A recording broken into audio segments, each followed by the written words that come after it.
seguinte. Bom dia, Santa Catarina. Oferecimento Tubarão Saneamento. Investir em esgoto tratado é valorizar você e sua família. E Complexo Médico Provida. 30 anos dedicados à sua saúde. Complexo Médico Provida.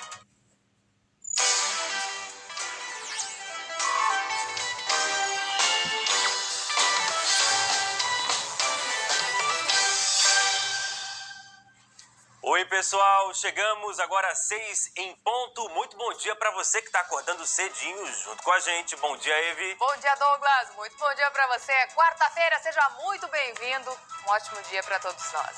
Vamos embora trabalhar? 1º de setembro, estamos num novo mês e esse mês marca uma nova fase do combate à pandemia aqui no estado. A partir de hoje, os adolescentes estão convocados a se vacinar. Idosos com 85 anos ou mais e aquelas pessoas que fizeram transplante ou têm HIV também podem tomar a dose de reforço. Mas nem todas as cidades, neste momento, vão poder avançar nessa campanha. E isso é importante que você saiba, viu? Na prática, somente as cidades com vacina sobrando que vão conseguir entrar nessa nova etapa de vacinação. E a maioria ainda vai ter que esperar novos lotes de vacina. Hoje, ao longo do Bom Dia Santa Catarina, nós vamos te trazer a agenda certinha, onde as doses serão aplicadas a partir de hoje. Esse mês também começa com outra campanha importantíssima. É o Setembro Amarelo, mês dedicado ao combate ao suicídio. Um assunto muito sério que a gente traz hoje numa conversa ao vivo com uma psiquiatra. E você vai saber também onde tem serviço psicológico gratuito, aí pertinho de você, na sua região. Porque a gente sabe, né? A saúde mental, ela precisa ser prioridade para cada um de nós. Esses são só alguns dos destaques da edição de hoje. O Bom Dia está começando ao vivo. Vamos juntos até às 8h30. Balneário, Camboriú e Canoinhas são algumas das poucas cidades catarinenses que vão avançar na vacinação com doses de reforço para idosos e também iniciar a imunização de adolescentes entre 12 e 17 anos. Isso porque Santa Catarina tem pendências a resolver para avançar nessa nova etapa. A expectativa é que o estado inteiro pudesse avançar na nova etapa de vacinação, mas isso só vai acontecer nos municípios que tiverem doses sobrando. E alguns municípios já têm doses disponíveis, doses que estavam reservadas para os adultos, doses do laboratório Pfizer, e que a partir do dia 1º já podem utilizar essas doses para vacinação dos adolescentes. A dose de reforço dos idosos também foi pactuado com os municípios de ser iniciado agora no dia 1º de setembro. Mas essa vacinação irá iniciar com os idosos acima de 85 anos, com as doses disponíveis nos municípios. Para avançar na campanha, toda a população acima de 18 anos teria que ter no braço ao menos uma dose da vacina contra a Covid-19. Até agora foram 85%. Segundo a Secretaria Estadual da Saúde, Santa Catarina precisa receber mais 675.299 doses para conseguir contemplar a totalidade da população adulta. Mas na última distribuição, o Programa Nacional de Imunização repassou 110.770 doses, e apenas para a segunda dose. O que nós precisamos é de novas doses que sejam encaminhadas pelo Ministério da Saúde para nós vacinarmos aproximadamente 20%, que é o que resta ainda de população adulta a ser vacinada. Serão vacinados os jovens com comorbidades e, ao mesmo tempo, por idade decrescente. A dose de reforço será para as pessoas acima de 70 anos que já completaram 6 meses da segunda dose. O cronograma será em escalonamento de idade, começando por 85 anos ou mais. Os imunossuprimidos, que têm a imunidade comprometida, poderão receber o imunizante após 28 dias da segunda dose. Para a dose de reforço, a estratégia adotada é a intercambialidade de imunizantes, ou seja, a combinação de uma vacina de fabricante diferente daquele que a pessoa tomou as primeiras doses, ou a dose única. Para os especialistas, já há evidências suficientes para seguir neste caminho. Hoje nós já sabemos que você aplicar vacinas com receitas diferentes, então de laboratórios diferentes, não só é extremamente seguro, mas como também ele leva a uma proteção ainda maior. É claro que ao longo do Bom Dia de hoje nós vamos te trazer mais detalhes a respeito da vacinação dos adolescentes e também da dose de reforço aqui em Santa Catarina, daqui a pouquinho. E outro assunto importante dessa quarta-feira, viu? Porque o Supremo Tribunal Federal vai retomar hoje o julgamento do que está sendo chamado do Marco Temporal das Terras Indígenas. Centenas de indígenas estão em Brasília desde a semana passada acompanhando a votação que começou, foi retomada na semana passada, acabou ficando para essa semana, e muitos protestos também estão sendo realizados por todo o estado, por todo o Brasil, porque essas demarcações podem ser afetadas não só aqui em Santa Catarina, mas em todo o território nacional. A gente vai conversar com o Alan Borges, ele tem outras informações para a gente. Alan, esse julgamento ficou para essa semana. Será que agora a gente vai ter uma decisão? Acreditamos que sim, né? E os protestos devem continuar por todo o país. Bom dia para você. Exatamente, Eveline e Douglas, bom dia para vocês, para todo mundo que nos acompanha. Essa é a expectativa, né, que seja definido, né, a partir de agora nessa votação que acontece hoje lá no STF. Né? Então será julgado um recurso no STF de uma ação, de um processo que começou em 2009 na cidade de Itaiópolis, no Planalto Norte, aqui no estado. Né? Naquela época o governo de Santa Catarina, então, ele pleiteou uma área reserva biológica estadual do Sassafrás, né, onde fica a terra indígena Ibirama-Laclanô. Lá vivem indígenas Xoklengs, Caigangues e também os Guaranis. Mas o estado falou que o local foi invadido por cerca de 100 indígenas, então ganhou em primeira instância na Justiça Federal de Santa Catarina. Em 2003, então, a FUNAI recorreu ao Tribunal Regional Federal da 4ª Região, que manteve a decisão de reintegração de posse para o Instituto do Meio Ambiente de Santa Catarina. E como argumento usou a tese que os indígenas só podem reivindicar a demarcação de terras a partir do ano de 1988, nas terras que já estavam estabelecidas antes de 1988, o que está sendo chamado de marco temporal. Então a FUNAI recorreu à decisão e por isso agora o STF julga esse recurso. Então, Eveline e Douglas, caso o STF mantenha a decisão do TRF4, esse marco temporal vale para todas as terras indígenas, como você disse, né, no Brasil todo, ou seja, tudo que foi pleiteado pelas comunidades tradicionais ocupados depois da Constituição Federal, não podem ser concedidos a eles. O relator do processo, o ministro Edson Fachin, já se disse contra o marco temporal, alegando que a perda das terras colabora para um etnicídio da cultura indígena. Isso foi um posicionamento ainda em junho deste ano, mas o caso agora, como você disse, retorna hoje para votação no plenário. Então a expectativa é bastante grande, como você disse, né? Diversas tribos e representantes indígenas estão em Brasília fazendo alguns manifestos, acompanhando de perto. E é claro que a gente também vai seguir acompanhando essa votação, que deve ser, né, a expectativa, pelo menos, que seja definido nos próximos momentos, nos próximos dias, e também trazendo as consequências para os indígenas aqui do nosso estado, em Santa Catarina. Eu volto com vocês aí no estúdio. Obrigada, Alan. Daqui a pouco a gente volta a conversar com outros assuntos aí do Oeste Catarinense. Deixa só bem rapidinho mesmo, tá? Como é que tá começando essa quarta-feira por aí? Conta pra gente. Fresquinho, bastante fresquinho, tem um ventinho bom assim, mas eu confesso que hoje eu tô meio atacado da rinite alérgica. Vai chegando a primavera, a gente fica meio no antialérgico, usando alguns remédios para tentar se manter aqui, porque para quem tem rinite alérgica sofre bastante nessa época aí. Até a primavera não é nada fácil. E pelo menos nessa época, obrigado, viu, Alan, até pelo relato. Nessa época são 2 agravantes, né? A gente tem amplitude térmica, porque é muito friozinho de manhã, esquenta muito no oeste principalmente, e as flores que já começam, a primavera começa a florescer de uma forma ou de outra. Eu sei que os ipês já estão totalmente floridos. E aí os ventos trazem pólen, trazem poeira, tem tudo isso, e aí o pessoal como o Alan Borges passa um trabalhinho nessa época do ano. Obrigado, Alan. E aí você matou a charada também, Eve, que inclusive é um dos destaques da previsão de hoje. Você falou da amplitude térmica.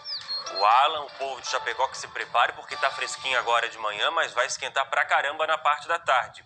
E é isso, nessa nossa primeira conversa, eu destaco a amplitude térmica prevista para hoje em algumas cidades catarinenses. Amplitude térmica, só para explicar, é a diferença entre as temperaturas mínima e máxima registradas no mesmo dia, no mesmo lugar. Chapecó, no oeste, por exemplo, está marcando agora 15 graus. De tarde, meus amigos, cidades aí da região vão marcar até 31 de máxima. Temperaturas elevadas também na parte da tarde no sul. Criciúma, ao vivo, agora com 13 graus. De tarde, essa temperatura vai mais do que dobrar, máxima prevista de 30. Já na Grande Florianópolis, as temperaturas não vão subir muito. Termômetros por aqui, nesse momento, marcando entre 17 e 19 graus. De tarde, máxima de 25. Essa é uma imagem ao vivo da capital. E o tempo depende de cada canto de Santa Catarina. Vamos lá. Para os lados do oeste, do extremo oeste, por exemplo, o sol vai predominar nessa quarta. No meio oeste, na Serra, no Planalto Norte e no sul, o sol também vai aparecer, mas junto com algumas nuvens, nada demais. Nessas regiões em amarelo no mapa, segue o ar seco, sem previsão de chuva. Já aqui na região da capital, na região de Itajaí, na região de Blumenau e na região de Joinville, chance de uma chuvinha fraca só nas próximas horas e principalmente perto de morros. Depois, nessas áreas onde tem o desenho de chuva, ao longo do dia, o sol também vai aparecer. Como previsto, a circulação marítima já perde força nessa quarta de calor em áreas do oeste, com máxima de 31, como eu disse, durante a tarde. Vai fazer 30 graus no sul, 27 no meio oeste. Nas outras regiões, as temperaturas já começam a subir ao longo do dia. Elas vão variar entre 23 e 25 graus. Eve? Nossa, dobrar a temperatura, né, em Chapecó. Não tem como não ter sintoma Rinite mesmo, alérgica, né? Não tem como não Ataca sentir nada. mesmo. E para amanhã, Douglas, é mais ou menos o mesmo parâmetro de hoje? Exatamente, bem parecido, inclusive com o tempo um pouquinho mais seco para amanhã, Eve. Até existe a previsão de uma frente fria para amanhã, mas ela vai trazer o quê? Mais aumento de nuvens do que chuva para valer. Na prática, o tempo vai seguir seco nessa quinta e essas nuvens vão deixar o sol aparecer por meio de aberturas, mapa mais amarelo para amanhã. Amanhã de tarde, calor de 30 graus, dobradinha, né? Aqui em áreas do oeste, extremo oeste e também para vocês aí do sul do estado. E mesmo com mais nuvens, as temperaturas vão subir mais, não vão subir mais nas demais regiões. Elas vão ficar entre 26 e 28 graus, ou seja, um repeteco de hoje. Na Serra, máxima de 23. Mais perto das 7, tem mais previsão do tempo aqui no Bom Dia Santa Catarina. Agora, 6 horas e 12 minutinhos. Vamos fazer o seguinte, convidar todo mundo a acompanhar com a gente para saber quais são as outras notícias que estão no ar nessa quarta-feira aqui no estado.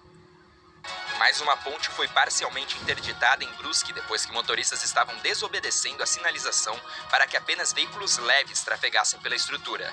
No local, estava proibido o trânsito de caminhões, ônibus e veículos com altura superior a 2,30 metros. Um homem de 25 anos foi encontrado morto numa praça em Chapecó. Segundo a família, ele estava desaparecido desde domingo. O corpo foi encontrado com sinais de violência.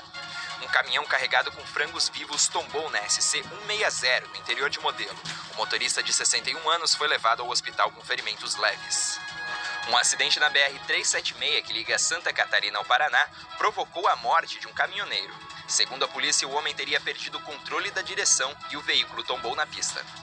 Um filhote de baleia jubarte foi encontrado morto, enroscado em redes de pesca na praia do Mar Grosso, em Laguna. O animal, macho com cerca de 8 metros de comprimento, teria morrido há 4 dias, segundo técnicos do projeto de monitoramento de praias da Bacia de Santos. Bom, e agora informação importante para quem transita pela região sul e também você que vai passar pela Serra Catarinense, olha só. Porque a Serra do Rio do Rastro terá o tráfego liberado para veículos durante o feriado da Independência. Segundo a Polícia Militar Rodoviária, o tráfego de veículos estará liberado nos 2 sentidos da estrada, ou seja, para quem sobe ou para quem desce, das 7 horas da noite, da sexta-feira agora, dia 3 de setembro, até as 8 horas da manhã da quarta-feira, depois do feriadão, dia 8 de setembro. Tanto que na quarta-feira, dia 8, esse tráfego volta a ser fechado nos horários já estipulados, ou seja, é uma abertura tanto para subir quanto para descer só durante o feriadão mesmo, viu? A volta às aulas 100% presenciais na UFSC agora tem uma data prevista. A universidade cogita retomar as atividades em março do ano que vem, 2022. Ainda segundo a UFSC, para essa possibilidade se confirmar, é preciso que o coronavírus seja contido nos próximos meses aqui em Santa Catarina. A projeção foi informada pelo chefe de gabinete da reitoria da universidade, Áureo Moraes. Ela cita a universidade a necessidade de uma queda nos indicativos de controle da Covid, como o número de casos, a taxa de contaminação, internações, ocupação de UTIs e mortes. Para uma decisão final sobre a retomada de 100%, além da diminuição nesses números, a universidade aguarda a aprovação do calendário 2022, que está prevista para acontecer só em dezembro desse ano. O plano de retomada da UFSC foi feito durante o primeiro semestre de 2020 e previa 3 fases. A fase 1, que indicava 100% das atividades de maneira online, essa já foi concluída, né? Estamos entrando agora na fase 2, prevista para começar em setembro, né? Esse novo mês que começa hoje. Nessa fase, temos a volta de algumas atividades presenciais ou semipresenciais das áreas administrativas, laboratórios e também aulas práticas. Vamos ao vivo agora até Joinville, no norte do estado, para falar que a Polícia Civil finalizou o laudo da queda daquele trapiche em Joinville. O caso foi em julho deste ano e, na época, um homem de 59 anos acabou morrendo. Bom, agora o dono do imóvel onde ficava esse trapiche e também o locatário que estava alugando o local vão ser indiciados pela morte. Falamos bastante sobre esse caso aqui, inclusive ouvimos em uma entrevista a esposa desse senhor que acabou morrendo naquele triste acidente. Estamos de uma investigação e que está andando, né, Cristiano? Bom dia para você. Oi, Evi, Douglas, muito bom dia para vocês, bom dia para todo mundo. Vamos que vamos, né, começar esta quarta-feira. Pois é, Evi, o trapiche e também o restaurante, eles passaram por uma perícia que foi realizada pela Polícia Civil aqui de Joinville. E aí, através desse laudo pericial, o que eles acabaram identificando? Muitas irregularidades, dentre elas a questão de uma falha na estrutura lá dos locais, viu? Por isso, o locatário e também o dono do restaurante, eles vão ser indiciados, devem responder pelos crimes de homicídio culposo e também lesão corporal culposa, quando não há a intenção de matar. Esse caso, né, aconteceu em julho desse ano. Infelizmente, o Lupércio Luiz Costa, de 63 anos, acabou morrendo, né, lá no Morro do Amaral. E aí, durante essa semana, esse inquérito ele vai ser encaminhado para o Ministério Público aqui de Joinville. E aí a promotoria vai analisar se vai oferecer denúncia ou não para a Justiça. Nós não conseguimos contato com os responsáveis dos locais citados aí pela Polícia Civil e que foram vistoriados e que deram, né, essa conclusão desse laudo pericial, principalmente, né, a causa aí da questão da falta de estrutura, dessa instabilidade e também dessas irregularidades, né, que foram encontradas por lá, que acabou ocasionando essa queda, esse desabamento por lá e, infelizmente, né, terminou com a vida do Lupércio Luiz Costa, de 63 anos. Volto com vocês aí nos estúdios. Obrigado, Cris, pelas informações. Até mais. 6h17. No Alto Vale do Itajaí, mais uma vez, o Ministério Público do Trabalho encontrou trabalhadores sem salário e sem comida numa plantação de cebolas. Mais uma vez, né? Isabela Correia chegando com as informações ao vivo e ela traz os detalhes pra gente. Bom dia, Isabela. Bom dia, Douglas. Bom dia, Eve, e a todos que nos acompanham. São 18 trabalhadores que foram contratados de forma ilegal. Eles trabalhavam na cidade de Ituporanga, nesta plantação de cebola, mas moravam em uma cidade próxima, em Imbuia. Eles não eram aqui de Santa Catarina, são do estado do Pernambuco e vieram aqui em Santa Catarina em busca de serviço. Quando chegaram aqui no estado, eles conheceram um homem que se propôs a ajudá-los a encontrar esse emprego. Bom, através desse homem, eles conseguiram então a contratação nessa lavoura. O dono da plantação afirmou ao Ministério Público do Trabalho que ele fez o pagamento do salário desses funcionários, só que o valor de R$11 mil foi dado a este homem, esse aliciador, e ele mesmo foi quem fugiu sem repassar esse valor aos trabalhadores. Mesmo sabendo, né, que essas pessoas não receberam o salário, o empregador não fez um novo repasse. E por esse motivo, essas pessoas foram encontradas na casa onde moravam, lá em Imbuia, sem comida em casa e já com ordem de despejo, porque não tinham dinheiro nem para pagar o aluguel de onde moravam. O dono da lavoura ali se comprometeu com o Ministério Público do Trabalho a fazer o pagamento do salário desses trabalhadores, pagar também a rescisão daqueles que quiserem voltar para casa, já que o período de safra já está acabando. E também o pagamento desse salário foi feito ontem e acompanhado pelo próprio Ministério Público do Trabalho. Agora, as investigações seguem para tentar localizar e identificar esse aliciador que fugiu com o dinheiro. Eu volto com vocês. Isa, obrigada pelas informações, você nos trazendo o relato do que aconteceu, e o Anderson Silva já está aqui para a gente analisar.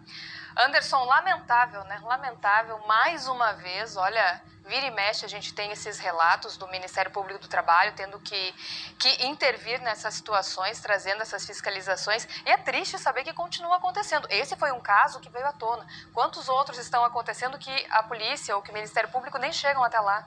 Bom dia, Anderson Silva. Bom dia, Evelina. Bom dia, Douglas Márcio. Bom dia, Isabela. Bom dia a todos. Olha, o que a gente tem nesse cenário aí do Alto Vale do Itajaí, infelizmente, é um cenário que se tornou rotina nos últimos meses, né? O trabalho do Ministério Público do Trabalho, inclusive, nesse ponto, é extremamente necessário para a fiscalização.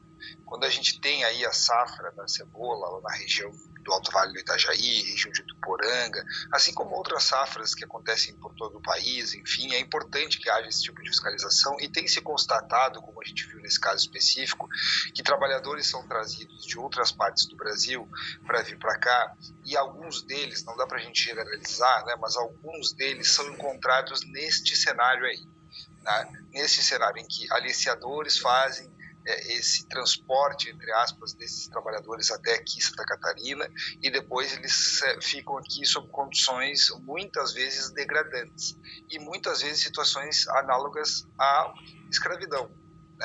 Inclusive nesse ponto que o Ministério Público do Trabalho se foca bastante, né, de encontrar alguns trabalhadores que estão nessa situação análoga à escravidão. E esse cenário aqui em Santa Catarina, infelizmente, tem se tornado rotina e coloca Santa Catarina como um dos estados onde mais se registraram casos desse gênero recentemente. Isso é muito triste. Eu comentei já há um tempo atrás sobre isso aqui, porque Santa Catarina tem que combater esse tipo de situação. Santa Catarina, que é tão forte, tão pujante em várias áreas, tão forte na agricultura, tão forte na indústria, tão forte nos serviços, não pode ter a sua imagem atingida por situações como essa de escravidão. Escravidão. É um termo tão feio, tão antigo, que não cola em nenhum lugar mais. Muito menos aqui com Santa Catarina, um estado tão desenvolvido, um estado tão forte na questão econômica, que ainda enxerga esse tipo de situação. O Ministério Público do Trabalho traz à tona, volta e meia, algum tipo de situação em que trabalhadores são resgatados em situações degradantes. Esse é o cenário cidadão que vem para cá atrás de um bom salário, chega aqui, não encontra essa situação em alguns cenários, não recebe o seu salário, ou o salário é roubado, como aconteceu nesse caso aí que tinha um aliciador no meio. E aí o que acontece? O cidadão fica aqui com uma casa muitas vezes sem estrutura e muitas vezes sendo despejado, como aconteceu nesse cenário específico, porque não foi pagar a conta, porque não tem dinheiro para pagar, porque não tem dinheiro para se alimentar. Então esse é um tipo de situação que Santa Catarina não pode aceitar. Santa Catarina não pode nem relativizar. Mas isso, mas aquilo. Obviamente que a enorme maioria dos setores de serviços, da agricultura, da pecuária, funciona 100%, funciona muito bem agora. Nós temos que olhar para esses casos específicos que estão se tornando, infelizmente, rotina. O Ministério Público do Trabalho está trazendo à tona, volta e meia, algum tipo de situação desse gênero, e nós temos que reprovar esse tipo de situação. O Estado tem que combater isso. O Estado tem que se aproximar dessa região do Alto Vale do Itajaí, da região de Ituporanga, e tem que acompanhar isso de perto, não pode fechar os olhos. Nós estamos tratando aqui de situações que são análogas à escravidão. Eu vou repetir aqui, será que Santa Catarina quer ficar marcada por isso? Será que Santa Catarina quer ficar marcada por um tipo de situação que, olha, é pontual, mas tem se tornado rotina, gente. Quantos casos nós falamos aqui no Bom Dia Santa Catarina recentemente sobre trabalhadores resgatados em situações degradantes? Quantos casos? A gente pode enumerar aqui esses casos e aí a gente vai ver se a gente tem realmente uma coisa que é de vez em quando, que é algum ou outro que está fazendo, ou tem se tornado rotina. Então a gente não pode deixar isso passar simplesmente como se fosse algo normal, como se fosse algo somente ponto para o outro. Agora nós temos que tratar isso como prioridade para combater esse tipo de situação, e já que vêm os trabalhadores de outras partes do país, eles precisam receber o básico, o mínimo para não ter esse tipo de situação degradante que encontram aqui e que, inclusive, mancha a imagem de Santa Catarina, que é algo que a gente sabe que a gente não quer e que, principalmente, o Estado tem que combater esse tipo de situação. E eu falo aqui, só para finalizar, o Estado como um todo, não como ente de Estado, mas o Estado como um todo, a sociedade, as entidades civis organizadas, os próprios empresários, enfim, esse é um tipo de mal que nós precisamos combater urgentemente. Obrigado, Anderson. Até mais. 6h24, em Criciúma, o Refis, o Programa Especial de Regularização Fiscal, vai destinar todo o dinheiro das renegociações fiscais para a saúde. O prazo para adesão vai até o dia 30 de setembro. A Poliana Rodrigues está chegando ao vivo com essas informações lá do sul do estado. Bom dia, Poliana. Oi, Douglas, bom dia para você, para a Eveline, para todo mundo que está acompanhando o Bom Dia Santa Catarina. Isso mesmo, quem está com dívida com o município, então essa é a hora de quitar todas as dívidas, já que o município está aí com esse programa especial de quitação de dívidas, o Refis, como você disse, que dá 50% de desconto em multas e também taxas. Ontem a gente fez uma entrevista com o secretário municipal da Fazenda, Celito Cardoso, e ele vai explicar direitinho para a gente. Vamos ouvir? Esse Refis, ele atende todas as dívidas tributárias e não tributárias junto ao município de Criciúma. Todo contribuinte poderá ter acesso a esse programa, sendo que terá um desconto de 50% sobre juros e multas e ainda poderá pagar em até 3 vezes, sendo que a última delas vence no dia 30 de novembro. E 100% da arrecadação, por decisão do prefeito Salvaro, será destinado à saúde. Obviamente, nós temos aí uma demanda reprimida em função da dedicação de todo o serviço médico e hospitalar para atendimento da Covid-19 e nesse momento, então, nós vamos estar juntando esse dinheiro para destinar a esta demanda que não foi atendida nesse período. Cirurgias eletivas, doenças cardíacas e outras mais que poderão agora sim ser atendidas com esse recurso. Notícia boa, né? Então, além de ter descontão, parcela em até 3 vezes, então a galera não tem desculpa para não quitar as dívidas com o município. E só para o pessoal que está assistindo entender direitinho que tipo de dívida, que é essa daí que o secretário acabou de falar, são dívidas como IPTU, ISS, multas com o PROCON, multas ambientais, alvarás, taxas, tudo entra nesse programa, tá, gente? A única coisa que não entra são as multas municipais de trânsito. O resto entra tudo nesse pacote aí de desconto. Atualmente, o município de Criciúma tem uma dívida de 40 milhões de reais. Com esse programa, eles esperam arrecadar entre 5 e 10 milhões. Todo o dinheiro, né, 100% desse valor, será arrecadado para a saúde, como o secretário acabou de falar. Então, como que faz? Quem tem dívida é só ir até o setor de tributos da Secretaria Municipal aqui da Fazenda, em Criciúma, que fica no Paço Municipal, que fica na Prefeitura, horário das 8 da manhã até as 5 horas da tarde, e eles informaram para a gente que não vão fechar para o almoço, tá? Então, seu horário de almoço pode dar uma corridinha lá para quitar todas as dívidas e poder colocar a cabeça no travesseiro tranquilo, né? Como é bom quando a gente está com todas as dívidas quitadas, né, Douglas e Eve? Ainda mais se tem um desconto, facilita, né? Ajuda bastante, mas não perde o prazo não, viu? 30 de setembro para você que é morador de Criciúma. Poliana, obrigada pelas informações, daqui a pouco a gente volta ao vivo para Criciúma. Agora a gente faz uma pausa por aqui, 6h28. A seguir, vão chamar a atenção para um assunto sério, viu? Combate ao suicídio. Porque setembro está começando com uma campanha que é importante em todo o país. A gente vai conversar com uma especialista e saber também onde tem serviço psicológico de graça aí na sua região. É o que a Eve comentava na abertura do jornal. Saúde mental, gente, tem que ser prioridade, principalmente nessa época que nós estamos vivendo. A gente já volta, tá? Antes, imagens ao vivo da Serra Catarinense. O dia começa com friozinho, mas de tarde esquenta, chega a 20 graus e não tem previsão de chuva para hoje para a região serrana. Ventando bastante pelo jeito, né? Urupema, pelo termômetro da Brasa fazia 6 graus. E essa outra imagem para você, olha que lindo, Joinville, no norte do estado, uma quarta-feira que está começando com uma iluminação, é o sol querendo vencer a barreira das nuvens. Daqui a pouquinho a gente volta ao vivo para todo o estado. Até já!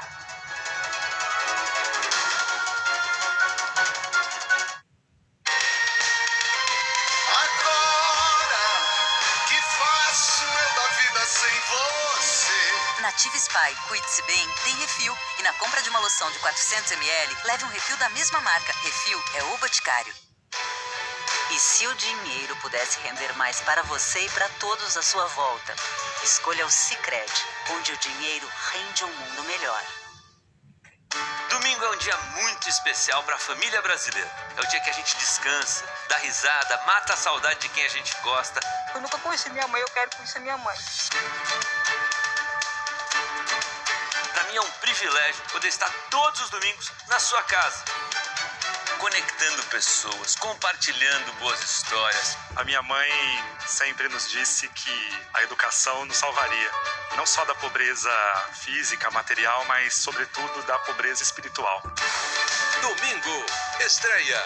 Vamos juntos fazer do domingo um dia ainda mais especial. Domingão com Hulk. Mistura tudo de bom.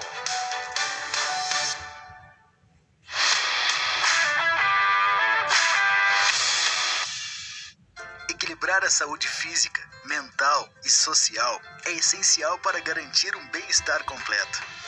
Com saúde é possível. Sesc. Aproveitar o melhor do Sesc é pra mim. Nesta quinta-feira, às 10 da manhã, inaugura em Laguna o Pague Bem Atacadista. Venha conferir as melhores promoções da região na entrada da cidade, no Jardim Juliana. Pague Bem Atacadista, porque economizar pega bem. Perdeu o horário de sua novela ou jornal favorito? Você pode assistir aos seus programas quando e onde quiser, pelo aplicativo Globoplay. MSC TV, ao vivo e em qualquer lugar, é só no Globoplay. Quarta-feira por aqui você é convidado especial porque nós vamos mergulhar na internet e se divertir com o feed da Ana. Imagina só, você desbravando um lugar incrível e de repente chegar uma chita. Esse vídeo viralizou e a gente foi saber o final dessa história. Olha o susto. Na culinária, você vai adorar um salsichão recheado com batata cozida, mostarda, picles de pepino enrolado numa tirinha de bacon com parmesão. Ficou com água na boca? É logo depois do Bom Dia Brasil. Tô esperando, tá?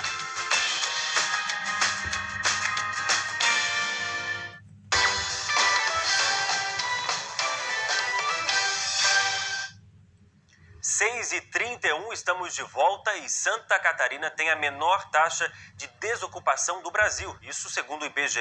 Bárbara Barbosa está chegando com os dados para a gente. Bom dia para você, Bárbara.